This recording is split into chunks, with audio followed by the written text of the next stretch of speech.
Good day, and today I will be reporting my assigned topic, which is the part 4 in the topic tourism and hospitality marketing planning, with consisting of the topics, which is the differences between strategies and tactics, and the marketing planning process. So, without further ado, let's begin. So, the differences between strategies and tactics. Strategies include statements that explain how things are made to happen over a given time frame and usually over a period of 3 to 5 years.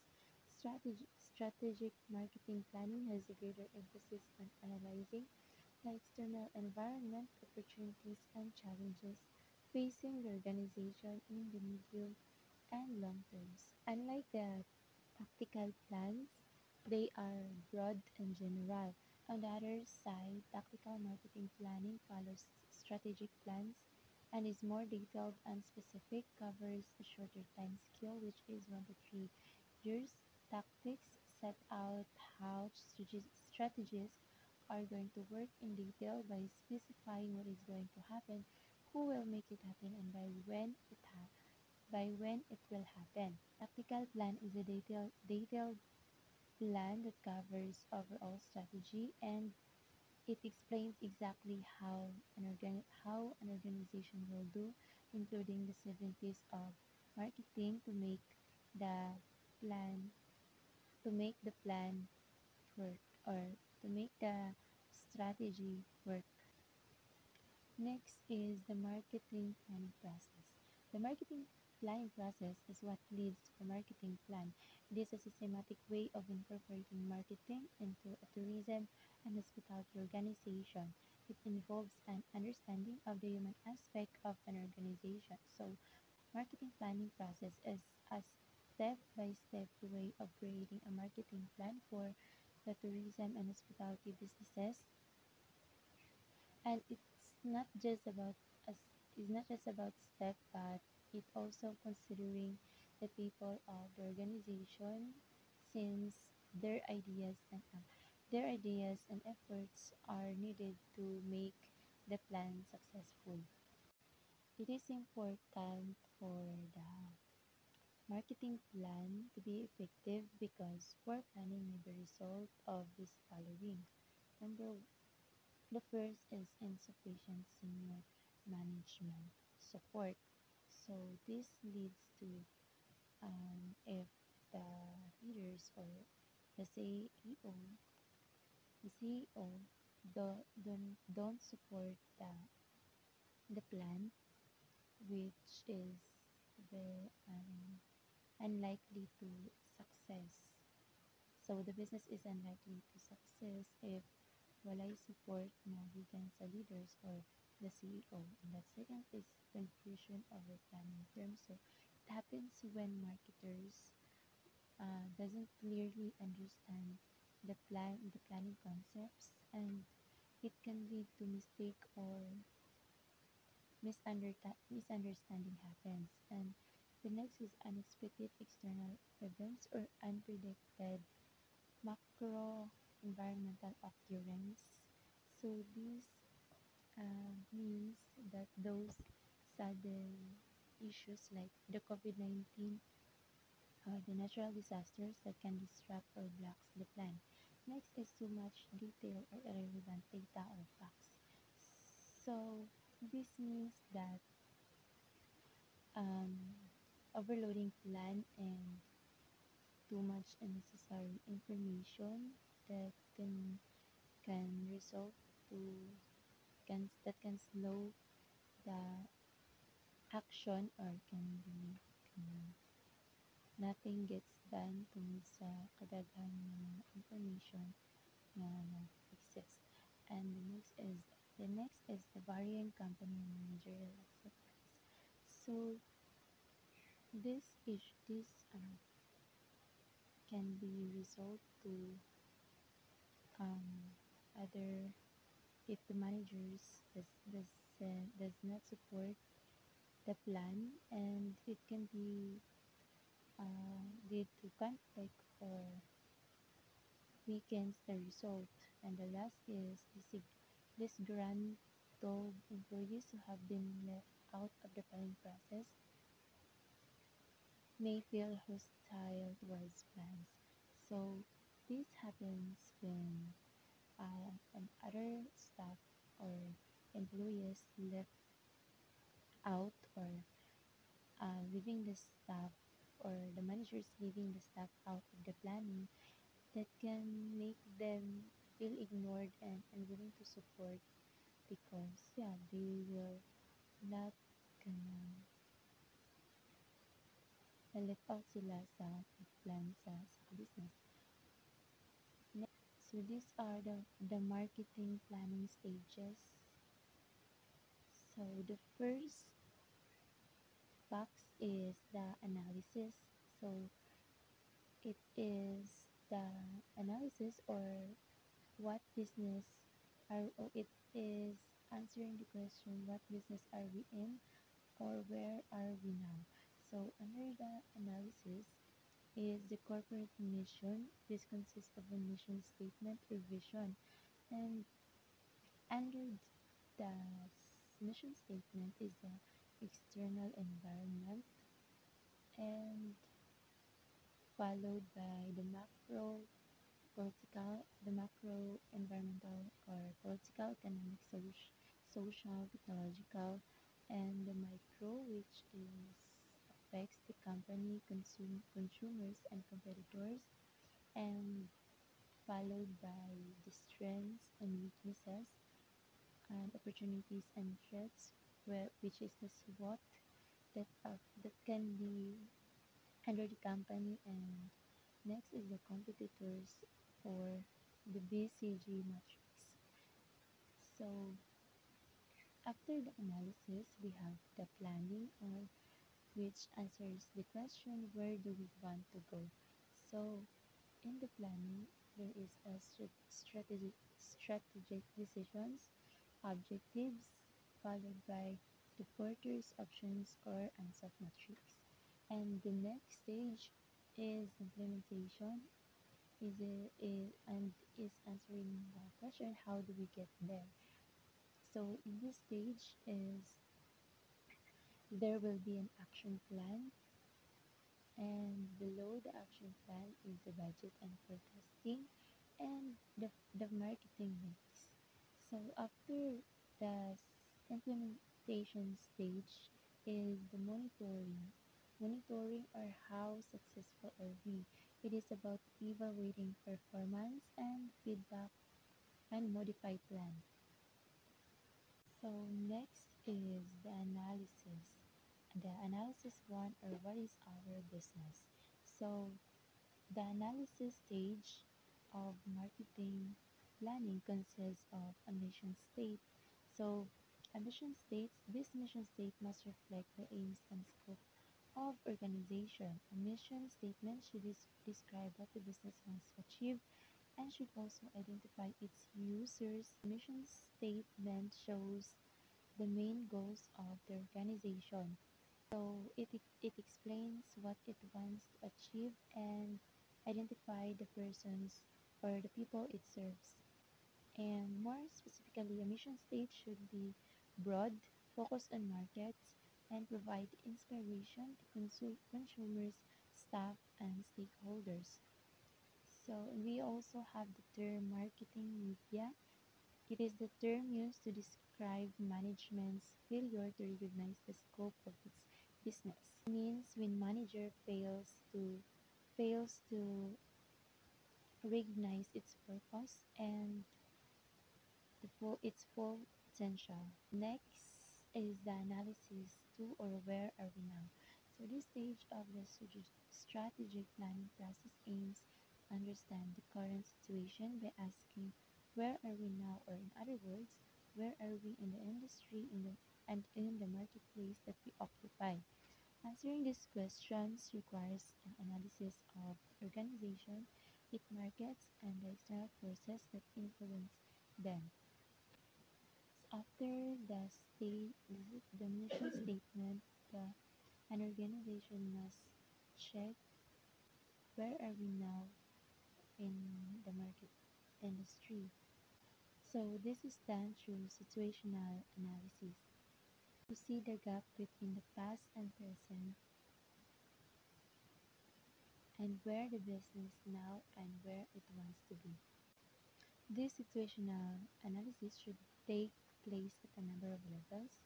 Num- First, the whole organization.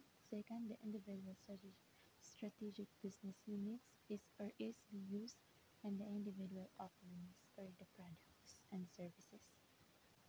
The analysis of the current situation can be divided into main areas: the internal or microenvironmental factors and external or macro environmental factors. So in internal, these are the things inside the business affecting the organization, its competitors, and its consumers. For the external, it is the things outside the business which can affect the business, like the trends on the national, regional, or global scale the business. So SWOT analysis is one of the most popular tools used by the marketing planner to help with the analysis of the current situation.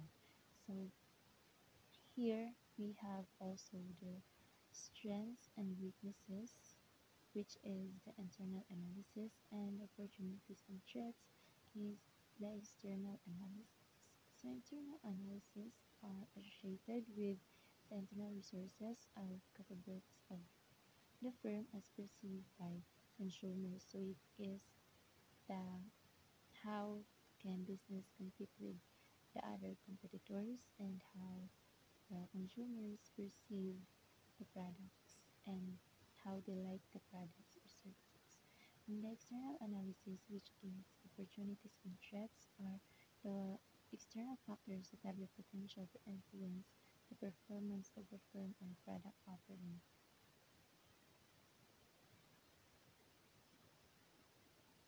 So let's move on to the next, the BCG growth share matrix. So the BCG growth share matrix, sometimes referred to as the Boston box, is a tool used to help the marketing planner analyze the product portfolio of an organization. So the BCG suggests that an organization's individual offering can be divided into four groups, which are the stars, cash, dogs, and the problem children. So the BCG is a tool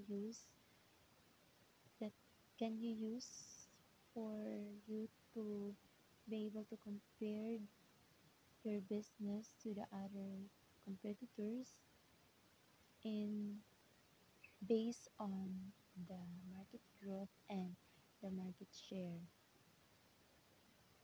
So try to look at this illustration. So in the picture, the vertic. So this is an example of the. So this is an example of the BCG growth share matrix. Let's move on to the next, which is a competitive advantage. So it is a prolonged benefit of implementing some unique value creating strategy, not simultaneously being implemented by any current or potential competitors, allowing the company's and ability to duplicate the benefits of this strategy.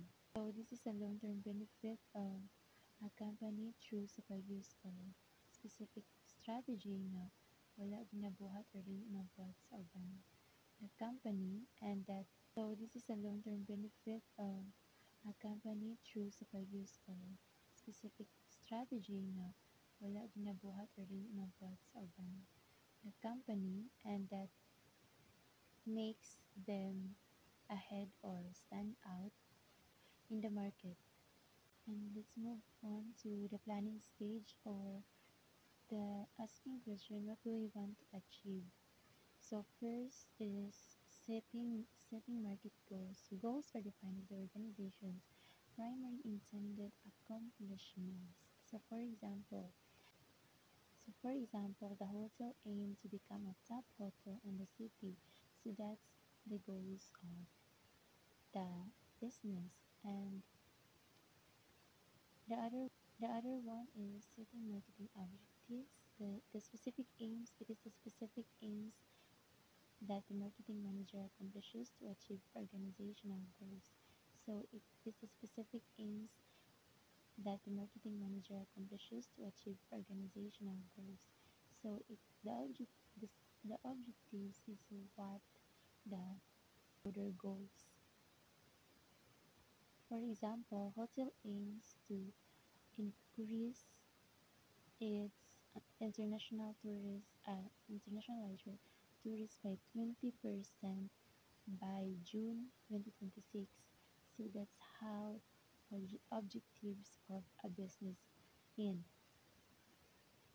Next is the setting strategic options or choices. So once goals and objectives have been set, marketing planners must decide on appropriate strategies to meet this objective.